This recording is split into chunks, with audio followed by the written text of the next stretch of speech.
guys, Assalamualaikum warahmatullahi wabarakatuh. Nah, ini merupakan Kesultanan Pagaruyung yang berada di wilayah Sumatera Barat. Yuk kita cerita-cerita mengenai Pagaruyung. Pagaruyung merupakan salah satu destinasi wisata sejarah yang berlokasi di Jalan Sultan Alam Bagagharsyah, Pagaruyung, Tanjung Emas, Kabupaten Tanah Datar, Sumatera Barat. Kerajaan Pagaruyung termasuk salah satu kerajaan di Nusantara yang pernah mengalami masa Hindu-Buddha kemudian berubah menjadi bercorak Islam.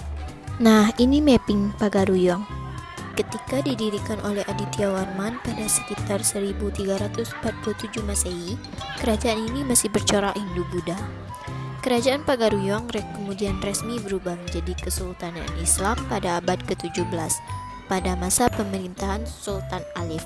Setelah hampir 5 abad berkuasa, kerajaan ini runtuh dalam peristiwa yang dikenal sebagai Perang Padri. Aditya Warman adalah seorang keturunan Minangkabau Jawa, putra dari Adiwawayarman, pemimpin ekspedisi Pamalayu dari Kerajaan Kediri, dan Darajingga, putri Kerajaan Namasraya. Namun sebagian sejarawan berpendapat bahwa Aditya Warman adalah putra dari Raden Wijaya, pendiri Kerajaan Majapahit, dan Darajingga. Terlepas dari perbedaan pendapat para ahli, Aditya Warman adalah sepupu Raja Jayanegara, raja kedua Majapahit dari pihak ibu. Pengaruh Islam di Pagaruyung diperkirakan berkembang sekitar abad ke-16 oleh para musafir dan ahli agama yang singgah ke wilayah Aceh dan Malaka. Orang yang dianggap pertama kali menyebarkan Islam di Pagaruyung adalah Syekh Burhanuddin Ulakan, salah satu murid dari ulama Aceh bernama Syekh Abdurrauf Singkil atau Tengku Syiah Kuala. Pada abad ke-17, kerajaan Pagaruyung yang sebelumnya bercorak agama Hindu berubah menjadi bercorak Islam dan menggantinya menjadi Kesultanan Pagaruyung. Menurut Tambo, adat Minangkabau, Raja Pagaruyung yang pertama kali memeluk Islam adalah Sultan Alif. Dengan masuknya agama Islam ke Pagaruyung, maka segala bentuk peraturan yang bertentangan dengan ajaran Islam mulai dihilangkan dan diganti dengan aturan Islam. Walaupun masih ada sebagian kebiasaan yang tidak dapat dihilangkan, tetapi tidak bertentangan dengan agama Islam. Kesultanan Pagaruyung mulai mengalami kemunduran setelah terjadi perang saudara antara kaum Padri dengan orang-orang yang masih menginginkan pemerintah sesuai dengan adat istiadat sebelumnya. Perang yang melibatkan dua kelompok masyarakat itu terjadi cukup lama, terhitung sejak tahun 1803 sampai 1838.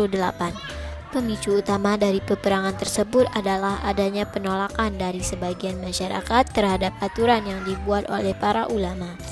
Masih banyak masyarakat yang melakukan kebiasaan lama yang bertentangan dengan agama Islam, seperti perjudian, minuman keras, pengangguran madat, tidak dilaksanakannya kewajiban dalam Islam, dan lain sebagainya. Kekuasaan raja di Pagaruyung sudah sangat lemah. Banyak wilayah kekuasaan Pagaruyung yang jatuh ke tangan Aceh, dan banyak masyarakat yang menolak segala peraturan yang dibuat oleh raja. Kaum Padri di bawah pimpinan Tuanku Pasaman melakukan penyerangan ke kerajaan Pagaruyung pada 1815. Sultan Arifin Muningsyah dan anggota keluarga kerajaan terpaksa menyelamatkan diri dari ibu kota ke wilayah Lubuk Jambi.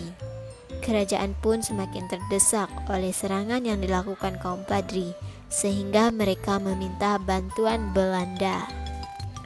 Pada 10 Februari 1821, Sultan Tangkal Alam Bagagharsyah melakukan perjanjian dengan pemerintah Belanda untuk bekerja sama melawan kaum Padri dan mengambil alih kembali kerajaan Pagaruyung.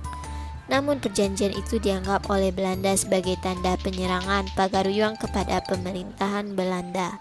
Setelah pasukan Belanda berhasil memukul mundur kaum Padri dari wilayah Pagaruyung, pemerintahan Hindia Belanda mengambil alih kekuasaan wilayah Pagaruyung dan menempatkan raja sebagai bawahannya.